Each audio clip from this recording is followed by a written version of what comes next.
They say when God creates twins, He does not create two different beginnings. But somewhere along the line, He allows their paths to quietly split. Same face, same blood, same home, but never the same destiny. Talons. And in Aguda, that difference was about to turn into something no one could control.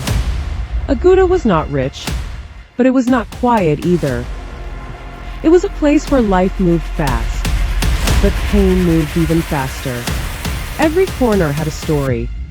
Every face had a struggle. And in one small compound, a story was quietly beginning, one that would later shake everything.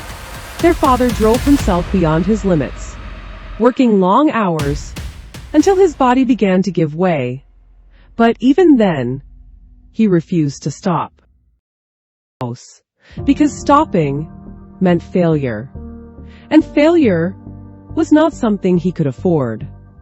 Their mother woke before dawn, all together, her hands never resting, her back never straight, her life never easy. But somehow, their home still held together, just barely. Adaze woke before the sun. But it wasn't just her routine, it was her nature. She moved through the compound like someone who understood something others didn't, that every small act mattered. She swept and stated. She fetched water. She helped her mother without being asked.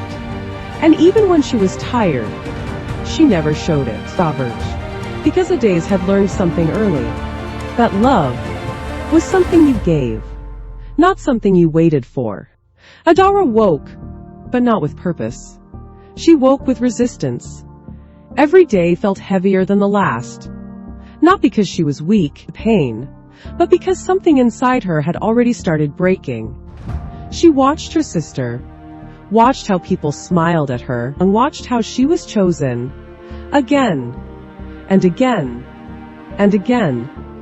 And no matter how many times she tried to ignore it, Tazano, the feeling stayed, growing, spreading, quietly, dangerously. One morning, their mother called out softly, "Adaze, come here." Adaze moved immediately. Adara didn't. Ribtily, she stayed where she was, watching, waiting, hoping, just once, that her name would be called first. But it wasn't. And that silence cut deeper than any insult ever could.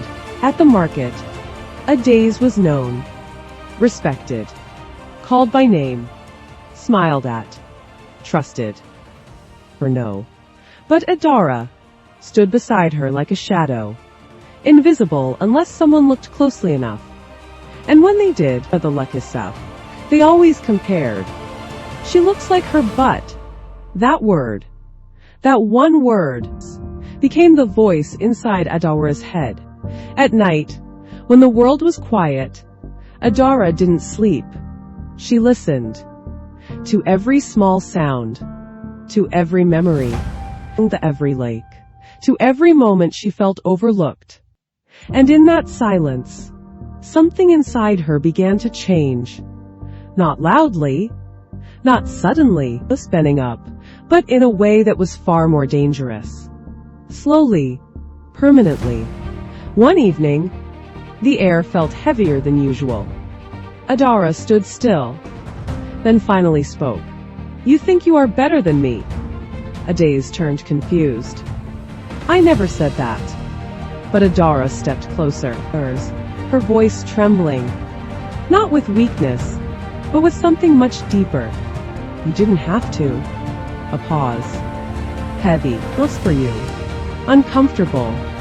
Then, quietly, "Because everyone already decided for you." Silence filled the space between. And for the first time, they were not just sisters anymore. From that moment, nothing felt the same.